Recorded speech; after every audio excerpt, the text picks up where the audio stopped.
right, well, I'm so excited to be here. I mean, everybody's from all over the world can watch this video and see it later or live wherever you are, and that's really exciting. It's nice to be part of this international rendezvous from right here in Gainesville, Florida, where I live. It's just started to pour here, so I'm hoping I can stay with the connection and you guys can all hear me with the rain happening right outside. So please do let Tamala know, at least in the chat, if it does get hard to hear me. So if we're set, I might start right up with my take it away, Gina. My talk. Okay, so I'm going to share my screen. Okay, sharing.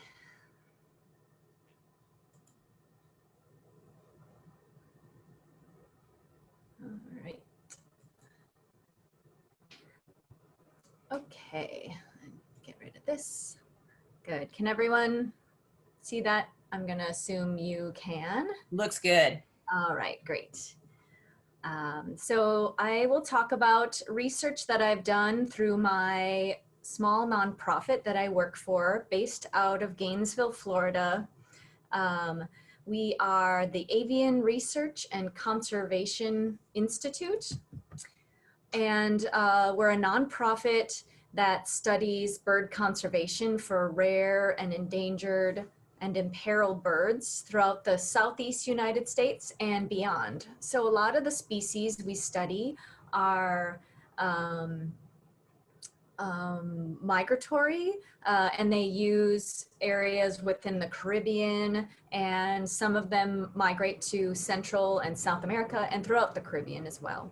So our niche is a lot of radio telemetry, so learning about these birds that have kind of conservation gaps, in information needs that are of interest, and we try to figure out what they need to survive for perpetuity. So a lot of our studies are learning about habitats and migration corridors, nesting sites, roosting sites, and important places to each of the birds we study.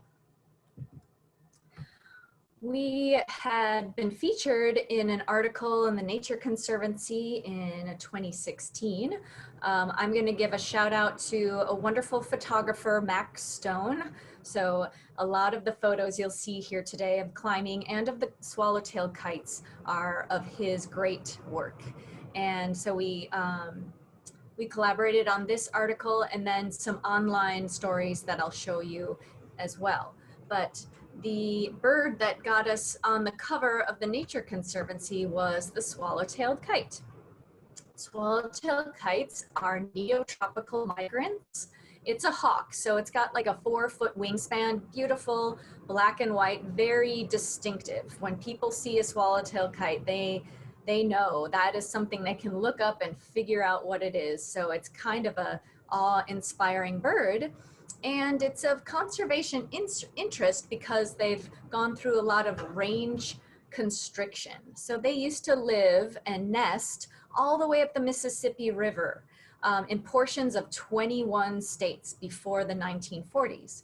And then there was a lot of logging, even persecution and egg collecting that has shrunk their habitat mostly and their numbers. And so now they're only found nesting in portions of 7 states. And now this map's just a little outdated. I looked at their nesting up into North Carolina as well. So the birds have not recolonized their former range. And so they're of interest in a lot of places. Florida harbors 2/3 of the US population. And a lot of these other southeastern states only have up to maybe 200 pair, and they're considered threatened or endangered in a lot of the state wildlife agencies. not Florida, however, we're doing okay. So the swallowtail kite is built for eating insects. They have small feet, a lot of feathers on their legs, and so they can catch stinging insects. Their stomachs are even built with thicker coating, so they can they'll be fine if they eat stinging bees and wasps. They eat a lot of dragonflies and things they can just catch on the wing. I mean, they're literally grabbing that to-go food and eating it as they go. They are social, which is unusual for raptors. You think of a bald eagle or an osprey or even a red-tailed hawk that would have a territory and fend off a lot of other birds if they were close by, and raise their chicks on their own and without others of their species in close proximity. But the swallowtail kites, they nest in what we call a loose neighborhood, or it's not really a colony, but they know where the other nesting birds are, and they often have these communal roost sites and neighborhood roost sites during the nesting season where they can kind of watch out for each other for predators and then find food sources together, because they're looking for these insect swarms often, and if there's enough for one bird, it's often welcoming to bring other birds in as well. So you'll see flocks of them in over fields, especially when they're feeding and getting ready for migration, especially. So they nest in the southeast United States in the tops of trees. Often they are in pine trees and cypress trees. These would be super canopy trees, or above the canopy, sticking up, because as graceful as they are as in flight, they need kind of a runway to get to their nest. So they those small feet, they can only hold small sticks. They don't bring those big clunky sticks you'd see in an osprey nest or an eagle nest. So they glue it together essentially with all this moss and lichen. So you can see a lot of Spanish moss within the nest here. And you're seeing an adult come in with a frog for the 2 chicks. And they'll have 1 or 2 chicks in a nest per clutch per year. They only have 1 nest attempt each summer when they're in the United States. So most of our research, like I said, involves telemetry. You can see an adult swallowtail kite that we caught here and put a satellite transmitter on its back. We are using GSM technology now. They're solar powered, and they communicate with the cell phone networks. And I mentioned there's neotropical migrants, so they fly all the way to South America each year, and the cell phones generally are the towers are collecting the data of these birds as they move south and back north, of course. And when they're out of range, those transmitters are holding the data and will upload once they do get in cell phone range once again. So another picture of a swallowtail kite we recently captured.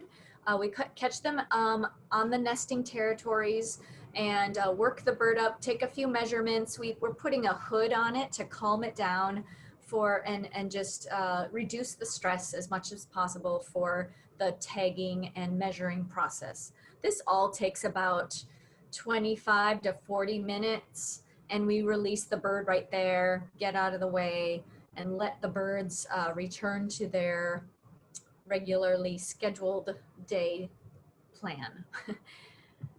So once we release these birds, this is the kind of data that we see. So using a variety of colors, and that is for each individual bird. So there's about 5, 6 colors on here, all different birds.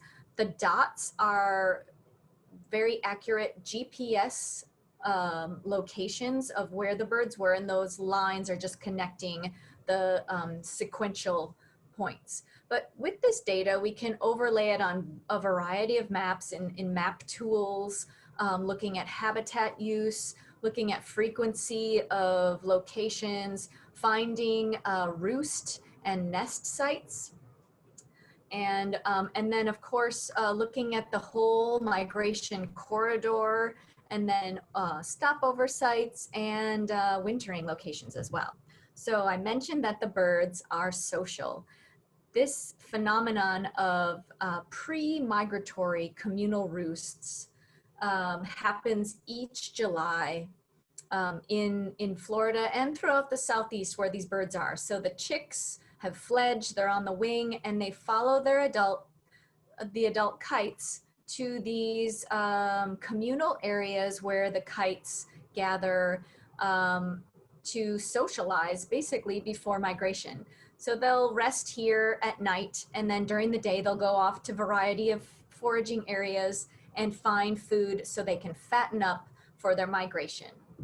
They then are ready to make these giant leaps across the Gulf of Mexico. Again, each color is a different bird that started in the United States. So basically the far edge of the northernmost point of these lines is probably where the bird was tagged, or its nesting area, and then where it migrated, heading south. So then you'll see the southern terminus of their migration ending in mostly Brazil. We have birds in Paraguay and Bolivia as well. So how does climbing come into play with my research? We've done a variety of things up in the trees with the kites. Again, they're at the tops, their nests are at the tops of these pine trees, and we've definitely climbed up to some of these nests. But prior to doing that, we were interested in this communal roost idea. And there were some areas we were worried that the birds were going to be displaced, perhaps because of human disturbance. So we wanted to know, could we entice the kites to go to a new roosting area? So we started out with some crow decoys that you see on the left, cut off the bill. This is just a standard like hunting crow you can get at your sports store. Painted it up like a swallowtail kite, added some tail extensions, a little like rubberized tail, and then made a curvy beak so it didn't look like that big bulky crow bill. And then we put them on PVC pipes and stuck them up in these trees to see if we could entice the birds to move. So this was, we did have harnesses on, but this was properly trained tree climbing for me. So it was a little sketchy, but we did it safely. Nobody got hurt, but so similar site to what those other roosting swallowtail kites were in. And here's the result. Check it out. We've got 2 swallowtail kites. One of these things is not like the other.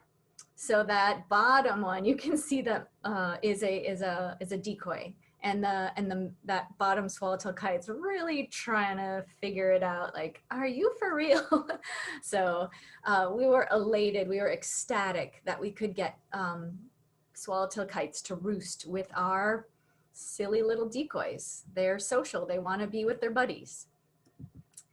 And of course, we've done work up in the nest with the chicks, and also putting cameras up. So we have to obviously assess the climbability of trees. Some of them are more precarious than others. Both of these trees with those teeny little nests on top, skinny little branches, and leaning trees were not climbable for that season. But luckily we can find enough nests to work with that are indeed climbable. Of course, climbing with active nests is very risky. You want to be as quiet and calm as possible with any kind of shake you do with the tree. The adults are watching, obviously. They dive, they'll never hit. These swallowtail kites are loud and aggressive with their wings. Like you can hear them zoom by you, but they'll never touch. Remember, you saw a picture of their feet. They're little. They can't really do anything if they're, and it's dangerous for them to come try to hit this giant predator. So mostly they're circling up over the nest, but the chicks, it's a very fine line of the time frame when you can climb the tree safely to prevent them from jumping. And if there's any radio tagging that we're trying to do on the chicks, they have to be big enough. So 28 to 32 days is our optimal time window. And to grab the chick before it pre-fledges, because we don't want to make the birds nervous and feel like they have to jump out of the nest. That's beyond or, you know, not the goal of the study. So there's a very fine line there. So we did a lot of camera work, putting small cameras up in the nest to monitor food delivery rates and the kind of foods that were coming into the chicks, and seeing if it was equally distributed between the chicks. So I have just a teeny little video clip here. I hope it works. Watch the left-hand side where these birds are facing. You'll see the male come in. It drops off a frog, very, very quick. And then you'll see the female shortly after come in from the other side above the backs of the chicks. And it has a big tabanid fly in its mouth. So I'm hoping this will play. Yeah. Coming in. There's a frog. Baby gets a frog and he's out. And behind the back, there's the female. And I just know that you can't tell a male from female. It's just behaviorally. The females often will sit a little longer in the nest with the adults, with the chicks.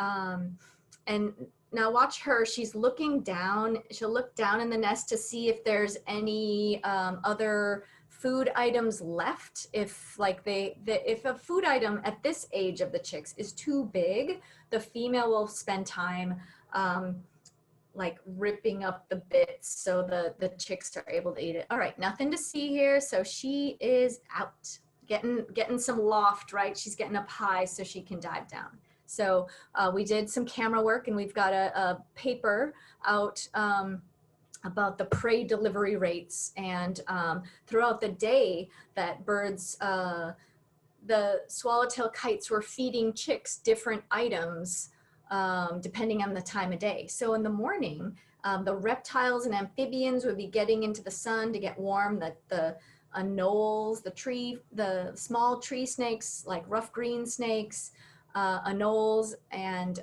some of the tree frogs would be found up in the trees basking in the early morning. So we saw that early you would get more of the reptiles and amphibians, and later in the day more like baby birds and more insects as well.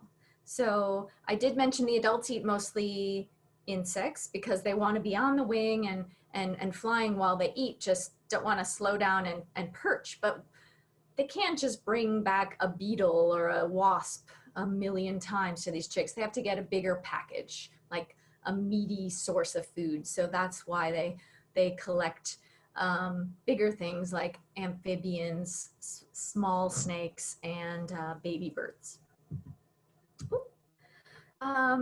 This is a picture of me looking through feather lice that I just took off of this little baby bird. Let's see, if you see my cursor here, you can see little youngster we took down from the top of the nest.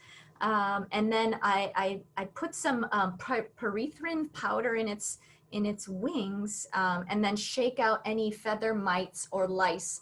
And I was doing a study to look at the composition of any ectoparasites.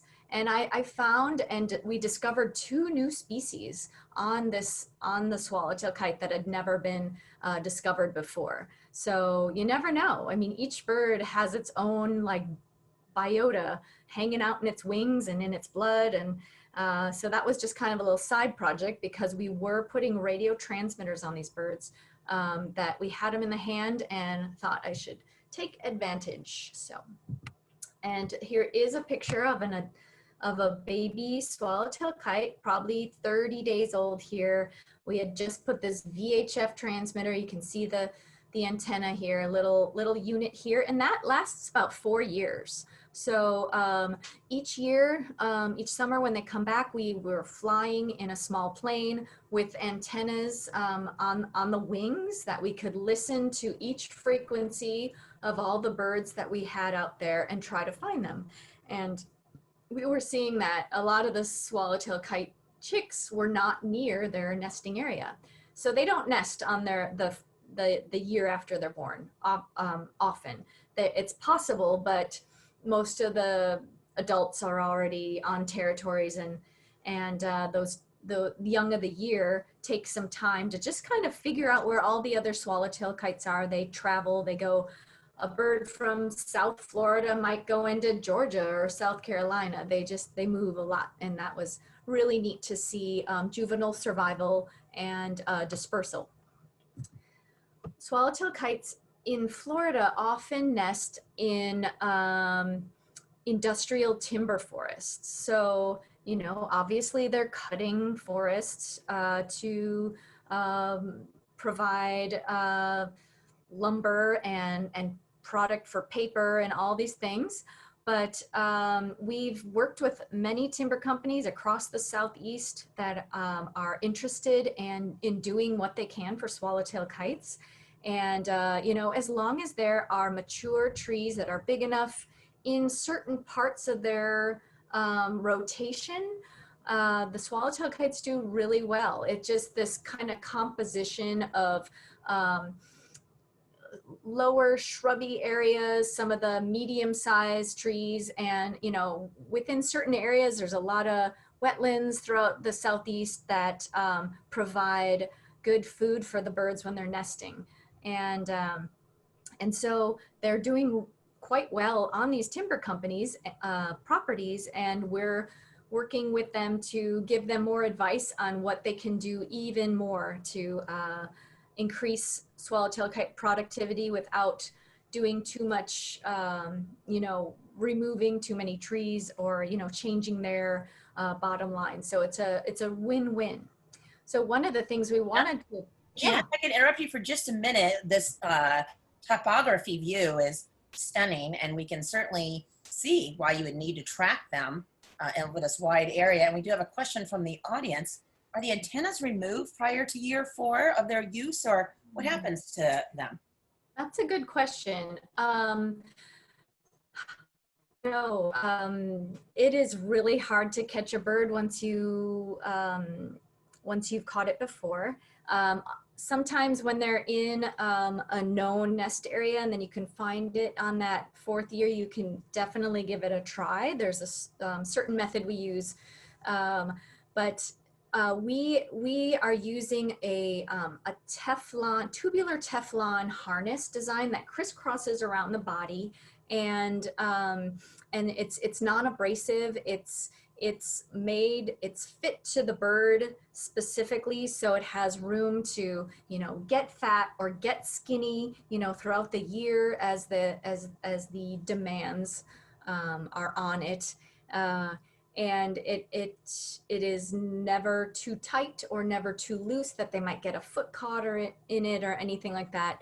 And the way we tie it is pretty much for life. So they don't have anything that would accidentally open up partly to get them hung up on anything. So yeah, it's very important that fitting of the transmitter, that it's there for life. And often the birds do outlast the transmitters. We have tracked a bird for 7 years straight and got all of the data for those 7 years with a GPS satellite transmitter. And yeah, that's that. Good question. Thank you. Thank you. So in the timber companies, when they know they're going to be harvesting an area, they often put aside a place that swallowtail kites are nesting already. They've left a buffer around any place they're cutting, but we wanted to see if we could entice swallowtail kites to nest in areas that they would never cut. So there are certain little pockets, maybe hard to reach if they were going to do any timber operations. And so we would search around and find suitable trees that looked, from the bottom at least, you know, with all of our experience, well, I could see a swallowtail kite nest kind of being there. So at this point, when we had a study design, I wanted to get more tree climbing experience, real live training, because the kind of work I had done prior was learning from somebody who had learned from somebody who had learned from somebody who had learned from somebody. We were using rock climbing harnesses, no helmet, just, you know, jumping up a rope on Jumars. And I'm like, you know, we're going to be climbing a lot for this study. Let me see if I can get some professional help. And it was awesome. So I'm in northern Florida, and it was actually the tree climbing rendezvous was happening in Atlanta shortly after I had this idea. And Tim Kovar was up there and helped me out for a 2-day session, and he got me great gear and helped me combine what I already have to, you know, knowledgeable things that would make me safer and more efficient on the rope. And so I've had some great instruction there and felt much more comfortable going into the next season. So here we are in a portion of a timber harvest operation that is not going to be cut. And we wanted to see if we can entice swallowtail kites to nest here. So climbing up to a suitable tree.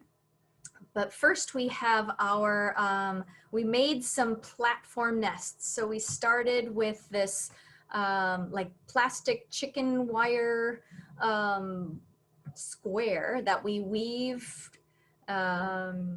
cypress branches through to make it a little strong. And then remember, there's all that Spanish moss in the nest. So we would weave it and wrap it into this big kind of God's eye star of Spanish moss, stick it in a bag with a lot more extra Spanish moss and a lot of extra sticks as well.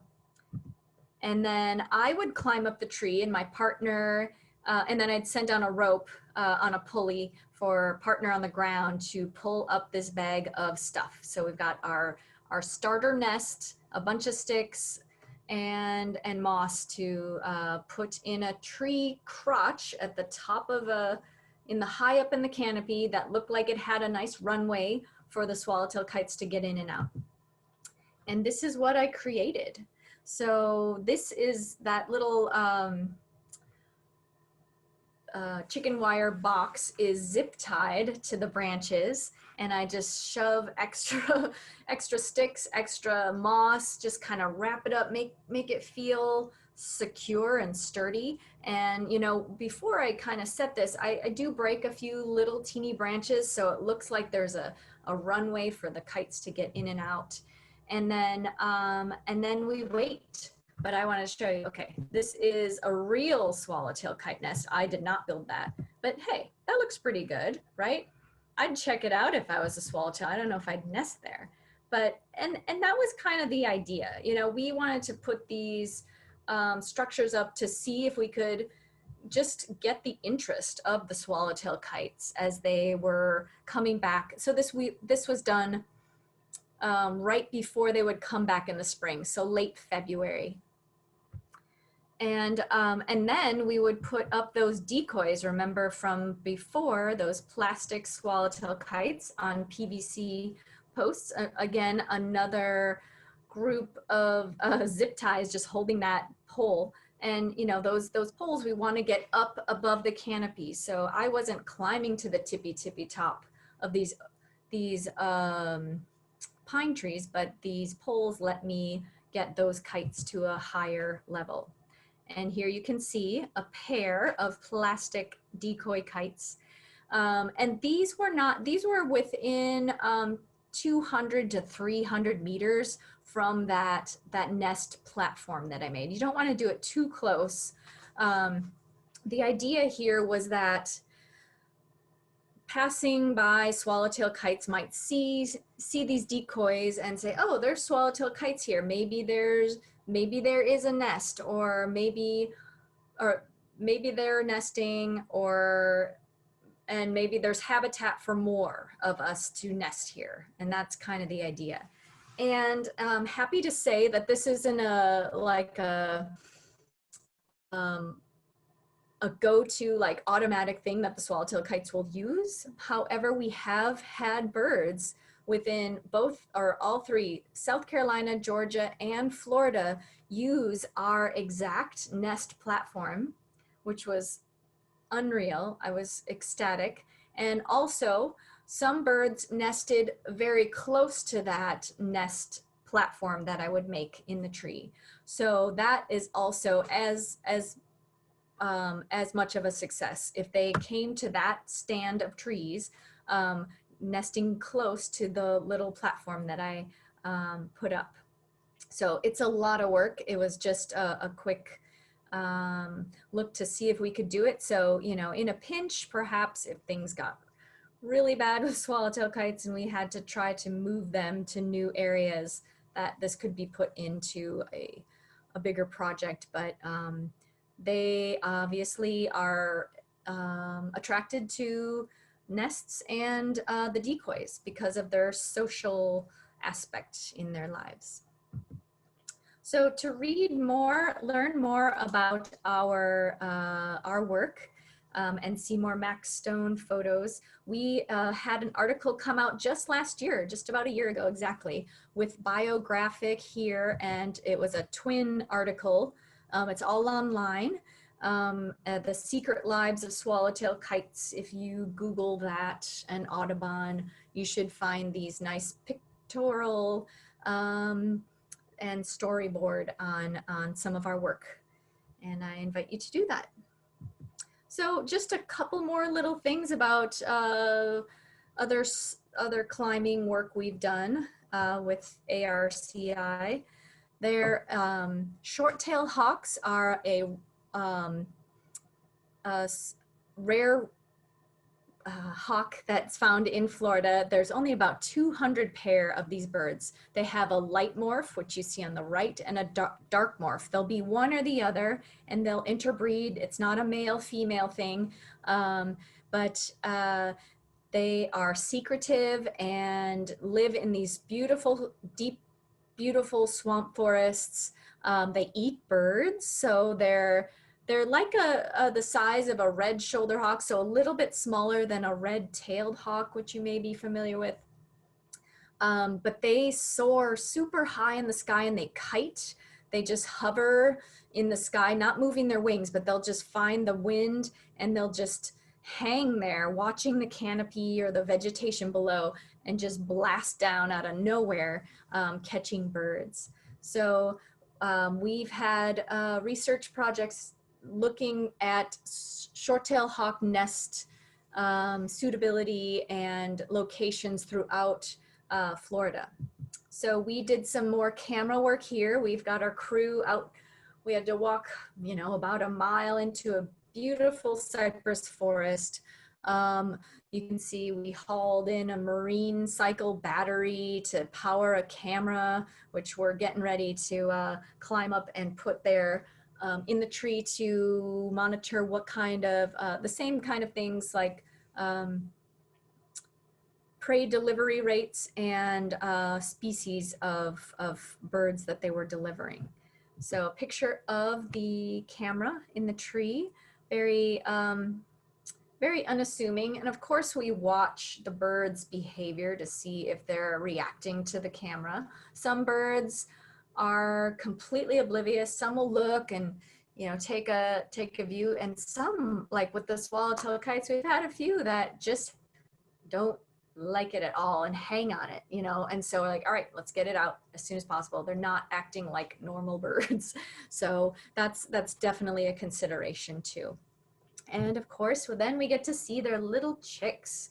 This is a dark morph chick of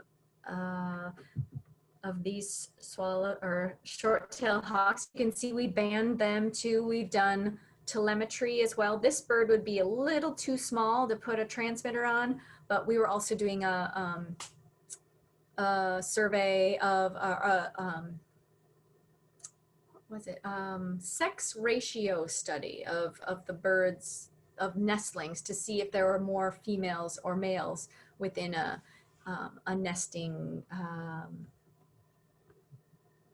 pair. And so we were collecting, we were bringing birds down to do more blood work early on, earlier than they would be ready to be radio tagged.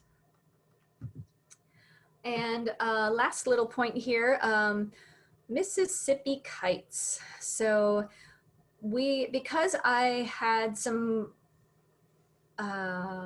knowledge in tree climbing, the local wildlife rehab people in Gainesville, Florida here said, hey, maybe you can help us re-nest some baby birds that have come, you know, fallen out of the nest, and they can either go back up to their nest that they fell from, which would be most ideal because they'd be with their adults and their siblings, or when that is not an option, we've been able to put them in surrogate nests. So when we know of other birds of the same species that have similar aged chicks, we can put an extra chick or two up in that nest, and the parents will feed them as their own. So this is what those little chicks will turn out to be when they grow up. This is an adult Mississippi kite. And so we've kept our eye on the Mississippi kite nests throughout the region too. And just to have a backup plan for these orphan chicks that come in and can't be replaced in the nest where they fell out of. So this is a pine tree. I remember finding a Mississippi kite nest way up there, but having to go through a ton of poison ivy. But it's the risks we take to see such great results. So here is the surrogate foster brother or sister. So the sibling that's already in this nest, just watching me climb before I use a pulley to get up the other two chicks that you saw in the previous photo. And now that you can see two little faces, one here, the beaks facing off to the right, and this little guy. Those are the two new ones I stuck up here with the original foster. And happy to see that, you know, the adults came to feed the chicks shortly after we got all the equipment out of the tree. So it's these events that are very rewarding and make me happy to know that I have a skill to help people, or help these little guys get back into nests to increase their survival. And I've been helping out with, did similar work with a red-shouldered hawk and a barred owl as well. So I'm on call for raptor replacement, re-nesting, and it's been really great. So with that, I thank you for your attention, and let's have any of your questions. And I encourage you to check our website and follow us on Facebook. We have our swallowtail kite migration going on right now, which we have birds with transmitters on, and they're heading through Central and South America now after they've nested in the US. So, but we've got some time, so I'm happy to chat more.